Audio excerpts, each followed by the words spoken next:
Hi! Welcome dito sa Perlas ng Silang. So meron din sila mga tinitindang mga flowers like bougainvillea. Meron tayong sunflower dito. Ayan, ang gaganda ng, bago natin puntahan yung sunflower, ang gaganda ng mga, ano nila, ayan, blueberry eyes. So may mga pangalan sila, yung mga bugis. Ayan, yung mga mahilig sa bugis. Kagaya ko, ayan, si Guerpi. So iba-ibang mga bougainvillea dito. So ayan, sasawa kayo. Tapos ito yung ating sunflower. So 100 each yung ating sunflower. So hindi ko alam anong pangalan ng flowers na to. Tapos ito, ayan. Ang daming mga bougainvillea. Ayan ito. Ayan, makikita nyo, ayan, grafted. O, 1,000 grafted. So ayan.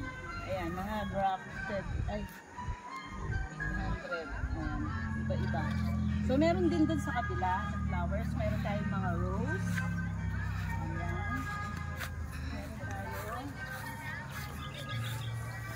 dianthus. American rose. Tapos ito. Ay, ang ganda din yan. Oh, ayan. Ganda to. Dahlia, 150. Ganda. Oh.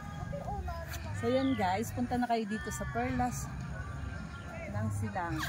So i-waste nyo lang, makikita nyo sa Waze yung location ng Perlas ng Silang. So see you guys sa ating YouTube channel.